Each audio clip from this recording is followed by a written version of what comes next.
Hi everyone, hope you guys are doing very well. So आज इस video में जो टॉपिक है वो कवर करने वाले हैं how to write answer in audit exam.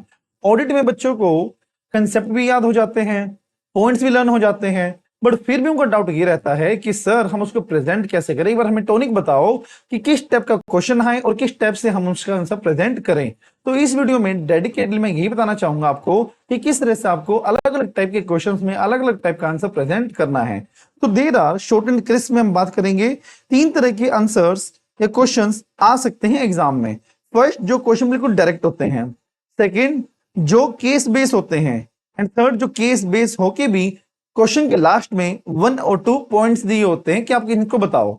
अब जो डायरेक्ट क्वेश्चन होते हैं, अब उसमें दो आ सकते हैं, या तो किसी ऐसे की रेफरेंस मांगी है या किसी ऐसे की रेफरेंस नहीं मांगी है। जैसे chapter 9 audit of the FS and chapter number 9 और 5 है, तो उनमें कोई ऐसे कवर नहीं होते हैं, तो उनको आप डायरेक्टली लिखोगे that for the purpose of the verification trade payables trade receivable these are the points that auditor should take into consideration 1 2 3 4 5 6 7 8। ये हो गया विदाउट ऐसे वाला। बट ऐसे कुछ जैसे ऐसे write down the purposes of audit documentation, write down the benefits of the analytical procedures, write down the benefits of the planning. तो इसमें हमारे ऐसे 300 520 इस तरह के लग रहे हैं। तो आप स्टार्टिंग करोगे एस ए का रेफरेंस डाल के 520, उसका नाम डाल के एंड फिर लिखोगे these are the benefits of the APRS flow 1 2 3 4 5। तो ये हो गया पहले टाइप ऑफ आंसर का आपका जवाब। फिर होता है case based question. Case based क्या होता है? आपको एक स्टोरी दी मिलेगी, एक्स ने ये किया, वाई ने ये किया, वाई सीए है और वो कंफ्यूज है, बताओ वो ऐसा कर सकता है या नहीं कर सकता है, क्या उसका कंटेंशन ठीक है या गलत है। तो ऐसे केस बेस को आप कैसे सॉल्व करोगे? सबसे पहले आप उसका ऐसे फाइंड आउट करोगे। केस बेस में ऐसे हमेशा ही होता है।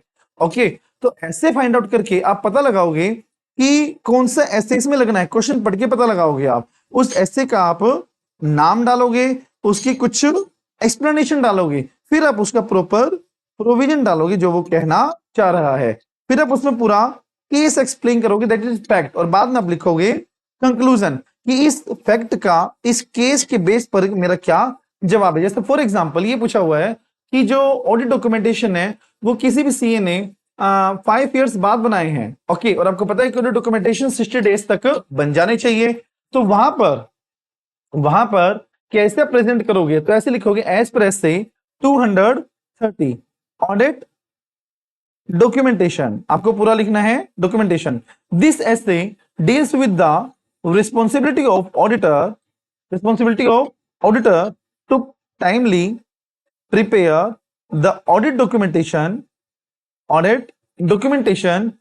and retain it to 7 years। Okay, ये हमारा इंट्रोडक्शन हो गया।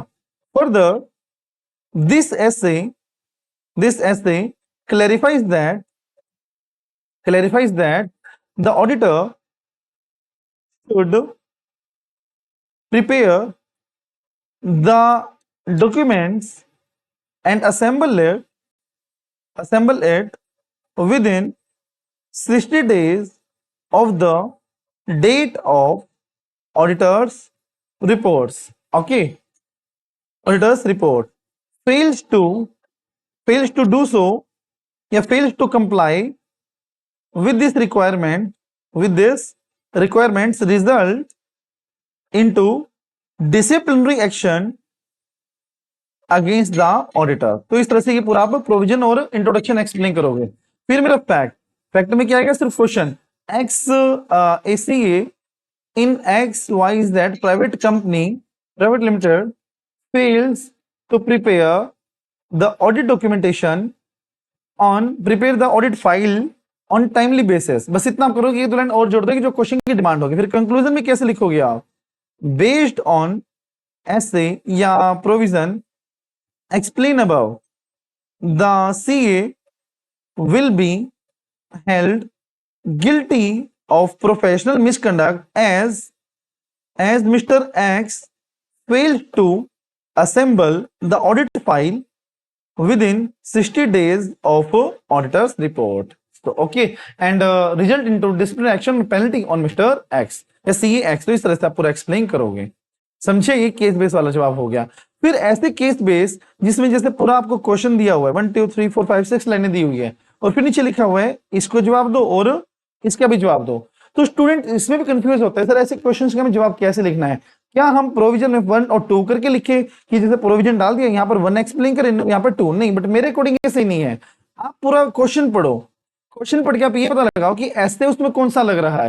अगर सिंगल ऐसे लग रहा है तो पहले पूरा सिंगल ऐसे आप एक्सप्लेन करो, ओके। और अगर 2 ऐसे लग रहे हैं उसमें तो फर्दर करके सेकंड ऐसे भी आप एक्सप्लेन करो, समझे। ये पूरा प्रोविजन आपको लिखना है। फिर अपना आ जाता है फैक्ट और फिर conclusion based on provision discuss above.